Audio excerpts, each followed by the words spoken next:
turashima Imana umunsi turi busozeho amasengesho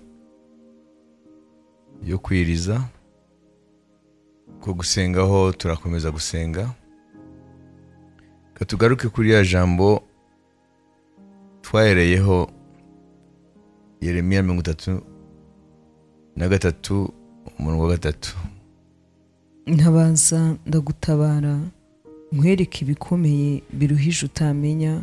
Amen. Ibyo bintu byambaye Yeremiya yabwiwe ibintu bihishwe adashobora kumenya mbere ko tongera kandi kwinjira cyane mu gucukumbura iri jambo. Tugiye kwibaza ikibazo Yeremiya yarinde twaramuvuzeho kubera umutambyi ko ari umulewi akakomoka n'itwa Anatote ibirometero 5 amajyaruguru ashira iburasirazuba bwa Yerusalemu nord-est. Ariko umuhamagaro we twarabonye yuko Imana yavuze ko yamushize kuba umuhanuzi w'amahanga ku mahanga, le prophète des nations. Nuvuga ngo rero ibyo abwiwe tukwiye kubireberaho, tukwiye kubirebera mu muhamagaro we. Nubwo yari muri gereza mu bigeragezo, ariko iby'Imana yashaka kumwereka Imana ikabyita ibintu bihambaye, ibintu bihishwe.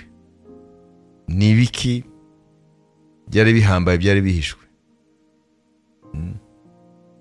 Tutatugendera rero mu kumuhamagara. Imana yavuze ngo je t'ai établi prophète sur les nations, nagushizeho kuba umuhanuzi ku mahanga. Niko Yeremiya tubwira umuhamagaro we mu gice cya mbere umurongo wa 7 anako wa 5 4-5. Nuko ijambo ry'Uwiteka rinzaho riti nakumenye ntarakurema mu nda ya nyoko kandi nakwejeje utaravuka gushyiriraho kuba umuhanuzi uhanurira amahanga. Amen. Amen.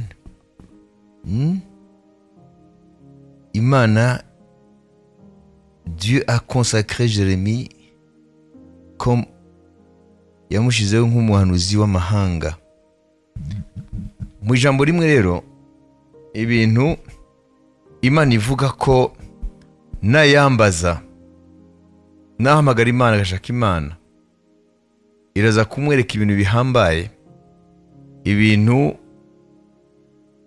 bitabasha kumenywa mu ijambo rimwe. Kuko yamuhamagariye kuba umuhanuzi ku mahanga, Imana iramubwira ko izamwishurira amateka y'amahanga, l'histoire, kuko bijyanye n'icyo yamuhamagariye. L'histoire, hariho amateka menshi, buri muntu wese afite amateka ye, ariko hariho amateka rukumbi bitandukanye n'amateka mu bwinshi. Iyo bavuze history, l'histoire n'inyuguti nini iriya hashi, baba bavuga amateka atari y'umuntu umwe, ni amateka global, ni amateka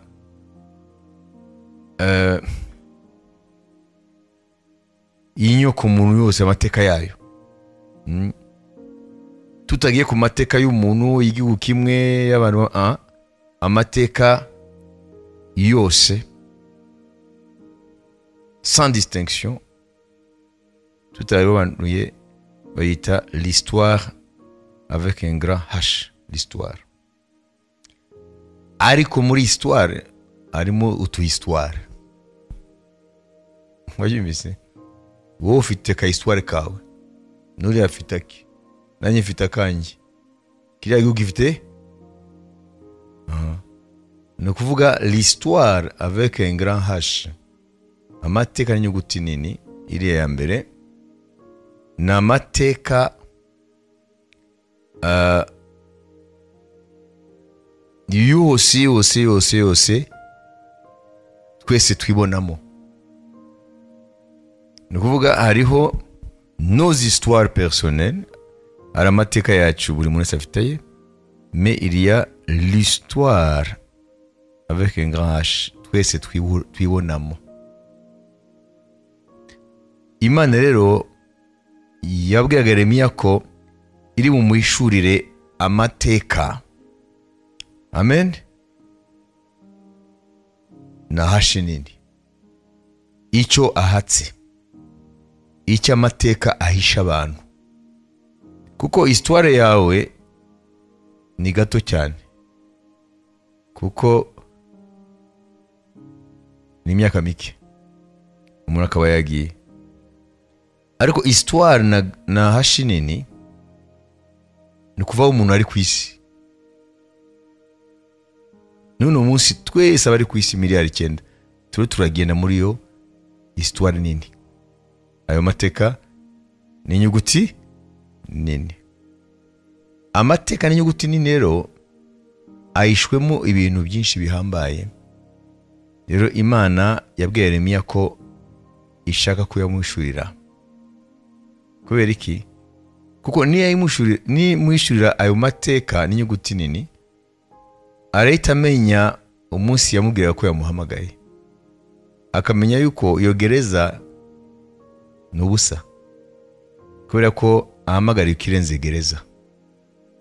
Ahamagariwe guhanura amateka Imana ifitiye amahanga, ifitiye abantu batuye ku isi, hari mu bihugu, hari mu za civilisation zitandukanye.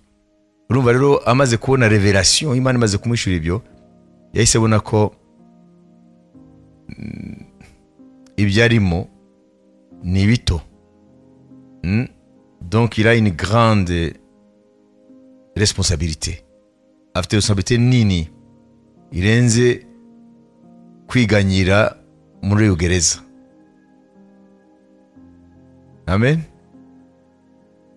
Imana irashaka gufungura umutima we arenge iyo gereza, arenge na Yuda ye, ubwami bw'abayuda ariho arahanurira, hanyuma agire yinjire mu cyo Sengore yise l'universel, yinjire mu kintu kigari kirenze abo mu gihe cye, kirenze ako gereza, kirenze uwo mwami aramutoteza, kirenze icyo gihe cye, kirenze icyo gihugu cye, kirenze ibyo byose.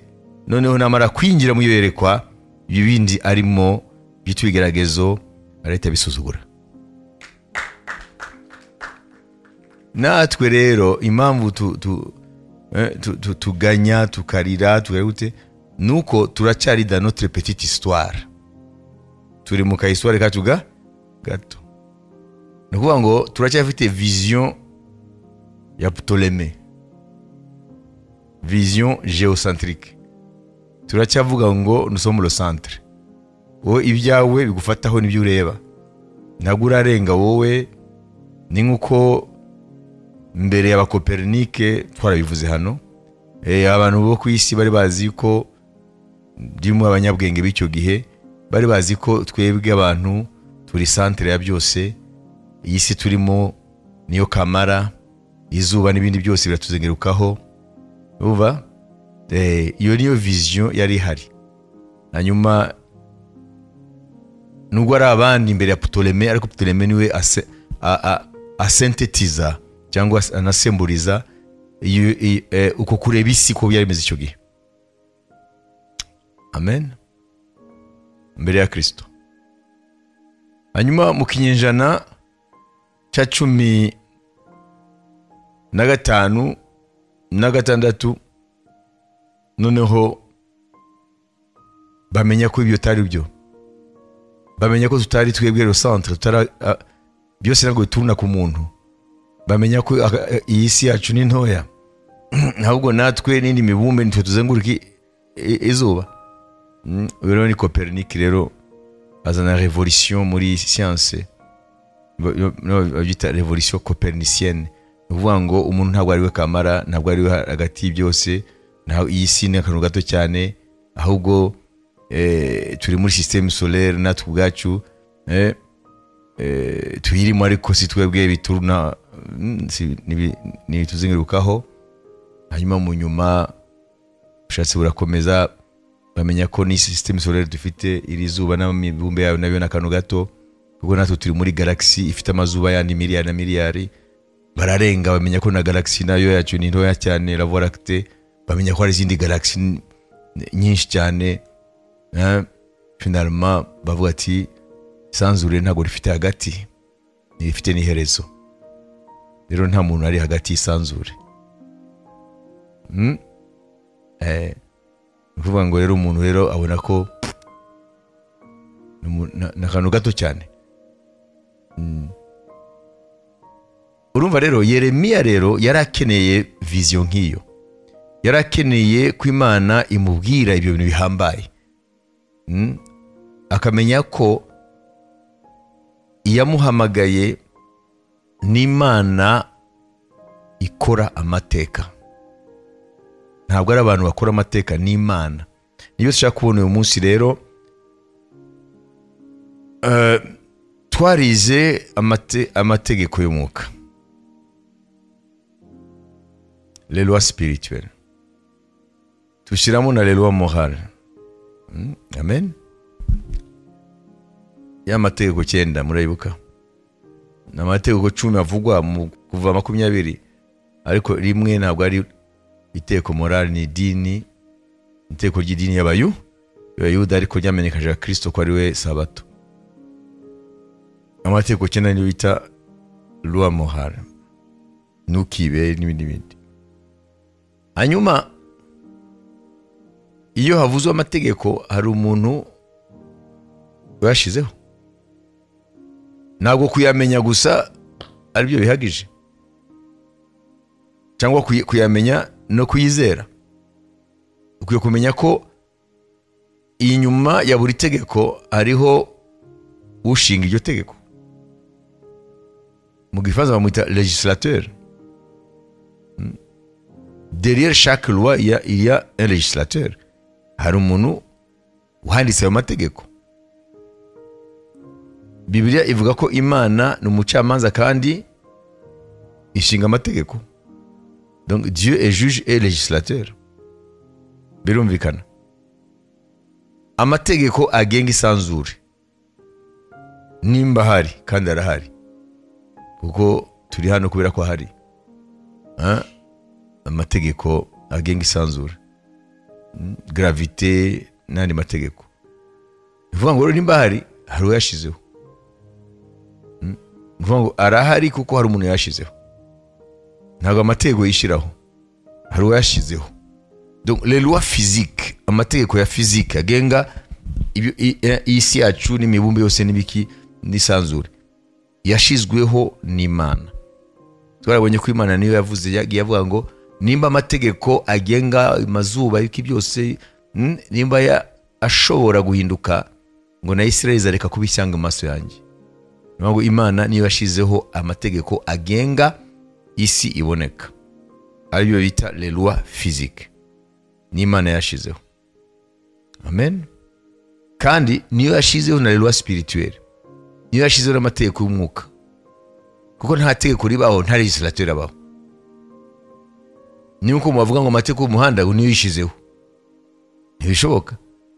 Vuga ngo ayo mategeko arabashinzwe kuyakora. Imana rero niyo yashizeho amategeko physique, les lois physiques, amategeko agenga buri kintu cyose mu isanzure n'isanzure ubwaryo. Hakaba hariho rero n'amategeko y'umwuka, nayo ni Imana yashizeho nko twayabonye. Yeremiya 36 umurongo wa 1 na 2.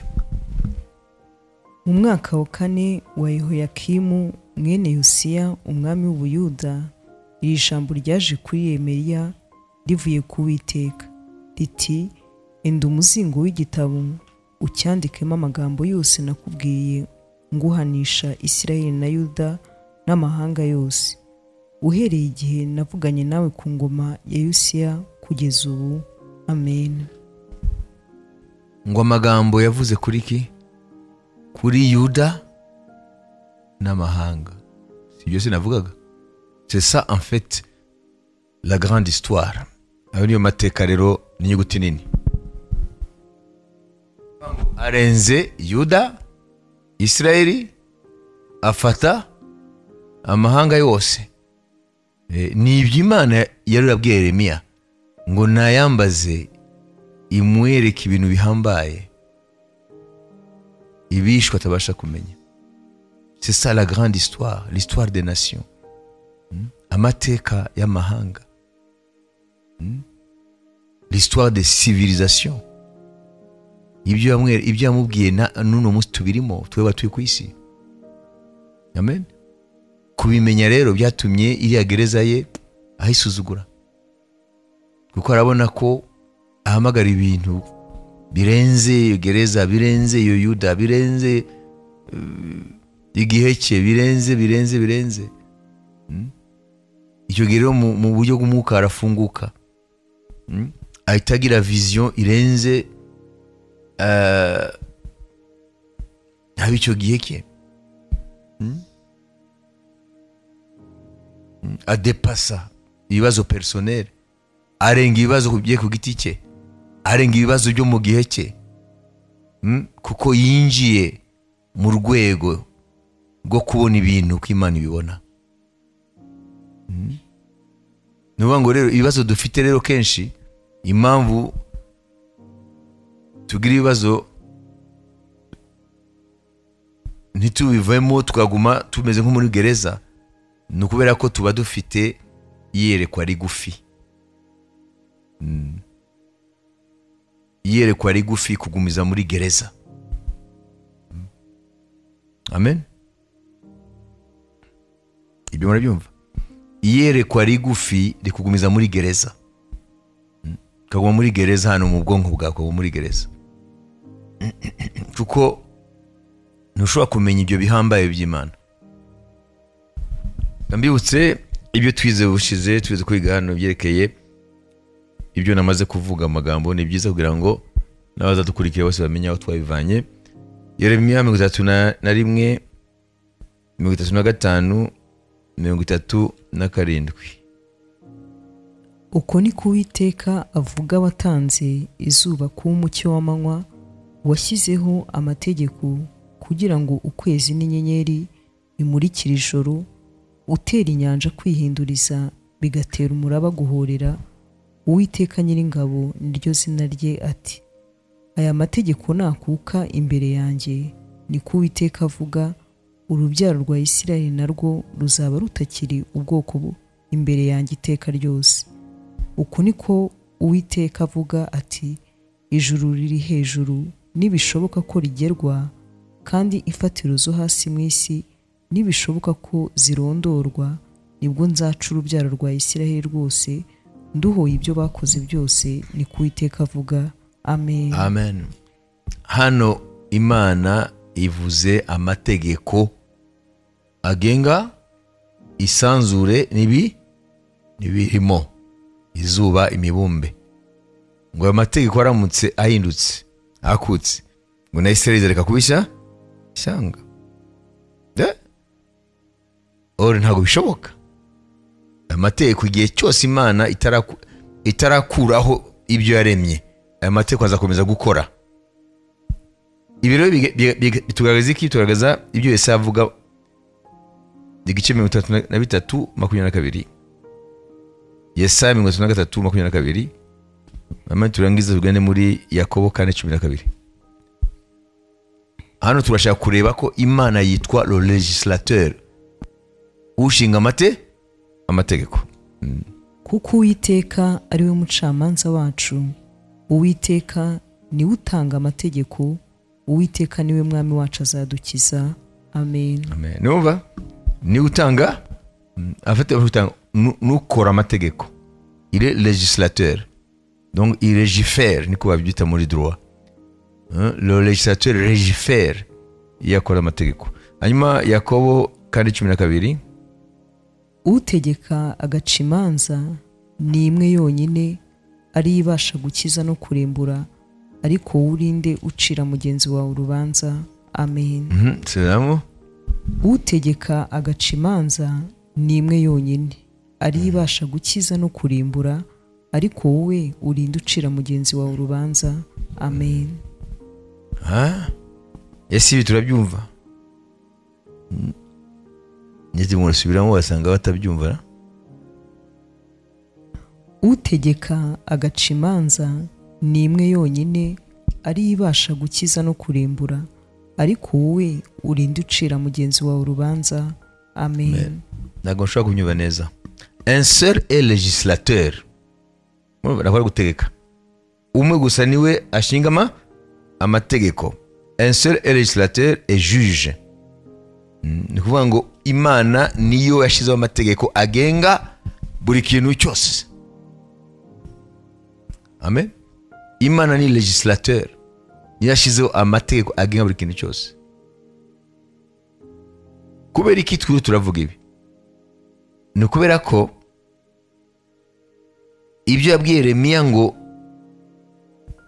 unyambaze umpamagare ndakwitaba nkwereke ibintu bikomeye bihishwe utabasha kumenya, twumvise yuko bihwanye n'umuhamagaro wa Yeremiya, yuko Yeremiya yahamagariwe kuba umuhanuzi ku mahanga, ni ukuvuga kubwira amahanga icyo Imana yagambiriyeho, kubwira amahanga icyo Imana yategetse. Hari ikibazo rero niki? Ese amateka y'abantu, amateka y'abantu, abana b'abantu bamaze kumenya amategeko agenga ibintu mu isanzure, babashije no kumenya guteganya ibishobora kuba. Niyo mpamvu rimwe bavuga ngo ejo mwitwaze umutaka azagwa imvura. No bakiga meteorology. Murabona mu isanzure amategeko nawe ahindagurika, siko Imana tubwiye. Kuko muri gusoma muri Yeremiya, mu isanzure amategeko ntabwo ahindagurika. Niyo mpamvu tubona ko ibintu bisa naho biri stable. Ni kubera ko bifite amategeko abigenga adahindagurika. Aba scientifique bamaze kumenya amategeko agenga ibintu, nibyo bita uyu munsi la physique classique. Ko hari indi physique itari classique yaje nyuma, ari bita physique quantique. Physique classique ni physique, nivuga ngo na amategeko agenga isanzure kuva mu gihe cy'aba Newton kugeza ku iherezo y'ikinyejana cya 18, cyangwa mu ntangiriro ikinyejana cya 20 mu ntangiriro. Kuva 1900 gusubira inyuma kamanuka 1800 1700 hariya babyita physique classique. Kubera iki? Bifite impamvu muza kubyumva. Classique kubera iki? Kubera yuko ni physique isanzwe ivuga kuntu isanzure, amanyenyeri, imibumbe uko bizenguruka, ibiranga ibyo. Ni physique macro. Macro ni ibintu bigari. Mwanyumvise? Ariho macro na micro. Micro ni utuntu duto. Macro. Physique classique ni physique aba Newton, bareba izuba, bareba ukwezi, bareba amanyenyeri n'imibumbe, bakamenya amategeko abigenga. Nuno munsi baracyakoresha physique z'aba Newton. Ni ndege nizo zikoresha nta bindi. Nuvuga ngo baramenya, barabyize, bize les phénomènes twarabyize hano. Ese kubera iki kiriya kintu gikora gutya? Kubera iki izubize, kubera iki umubumbe uzenguruka? Barabyiga, bamenya rero amategeko ko hari amategeko abigenga. Bamaze kuyamenya rero bashobora guteganya ejo uko bizaba bimeze, kuko babizi ko bidahinduka. Mwabyumvise? Kumenya les lois physiques ya physique classique bituma bashobora guteganya bati ntago mujya mumva mu makuru ngo hazanyura ikiyogajuru ngo kijya kigaruka buri myaka 500. Mujya mubikurira none se babimenye gute? N'abapfumu babimenya gute? Niba ndamaze kubyumva pajya ivuga no mu makuru y'ikinyarwanda ngo aricuza kizanyura ku isi ngo kijya kihanyura nyuma y'imyaka 300 100 tuvuge buri kinyenjana. None se bamenya gute? N'abapfumu ni indagu. Nuvuga ngo na mategeko agenga amanyenyeri biki byose ibiri mu isanzure barayamenye mu buryo ashobora guteganya bati cycle ya kiriya muvuma yacyo sibyo position yacyo kizagera ku isi nyuma y'imyaka ini, kandi ko bimeze kuko n'amategeko ahamye. N'Imana bivuze hano n'amategeko ahamye. Amategeko ya physique ashoboza aba physicien sibyo tuvuge nk'aba astronome amen guprediza kuvuga ibintu ko biza bimeze mu isanzure. Iby'Imana yarabemereye kuko n'amategeko adakuka. N'imbwa igihe cyose ufashe clochinique kan ugahita uyiha inyama, nubikora inshuro zingahe wayumvise, ariko abikora ku isaha fixe. Saa sita nigera ufata inzogera kan ukayiha inyama.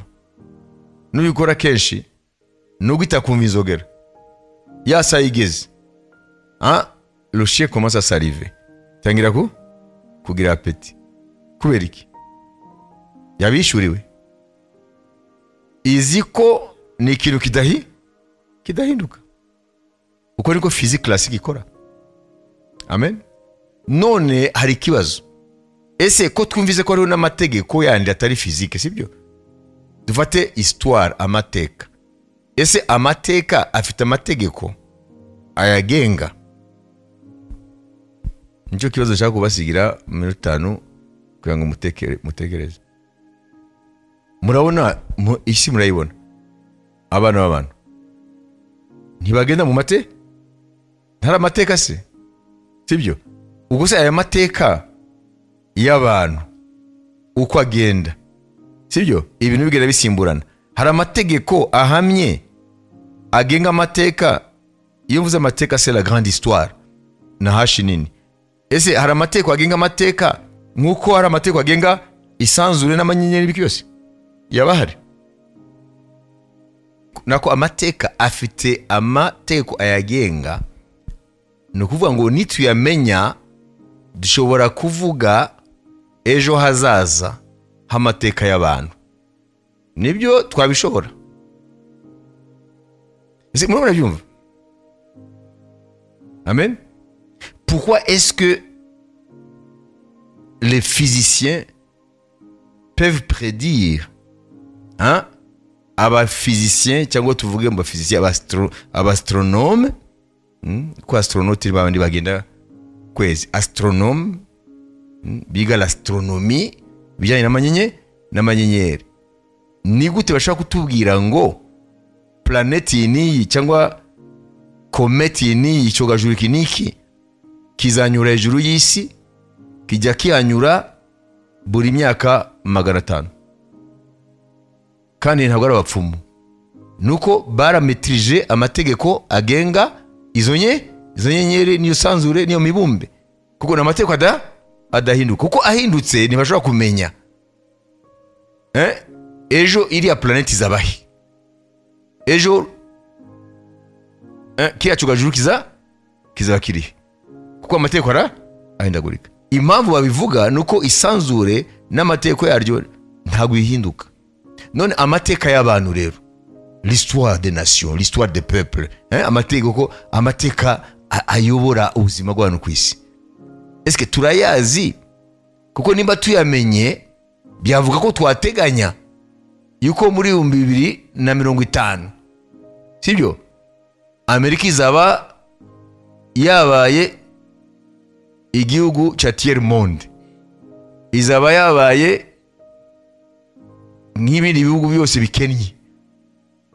Aha, umugabane w'Uburayi uzaba wahindutse nka Afghanistan. Ibyo Afghanistan nizaba iyobora isi yose ari ikomeye. Bayibise ibyo se twabibasha? Ndaza kubabwira nk'abantu babiri baba historien icyo babivugaho, babahanga, sibyo se? Ega birakureba kuko nawe ufite amateka, kandi ayo mateka yawe ari mu mateka manini. Ibyo uno munsi turi bwige birakureba kuko nawe ufite amateka yawe, amateka yanjye, amateka y'Uriya, amateka batubanjirije, amateka y'abazaza, yose yinjiye muri histoire avec un grand H. Amateka n'inyuguti nini. Rero ça te concerne. Amen. Ibireba amateka magari akubiyemo amateka yose, uramutse ubisuriwe, amen, uzamenya nawe amateka yawe, amen, ukuntu wayahagararamo. Bayise kuko turacyari muri continuité y'amateka wagenga iby'Imana yaremye. None twuriwe turagira rero, ese amateka yo afite amateka ayagenga mu buryo tuyamenye, twateganya uko isi izaba imeze ejo. Mwabyumvise ibyo? Reka rero dufate iminota 5 nawe ugende uyatekerezeho, hanyuma n'ingaruka ndabasomera ibintu bike bijyanye n'aba historie bakomeye ibyo bavuze, hanyuma turaza mu ijambo ry'Imana twumve n'iki Imana ivuga, kuko Imana niyo ifite igisubizo. Imana ishimwe.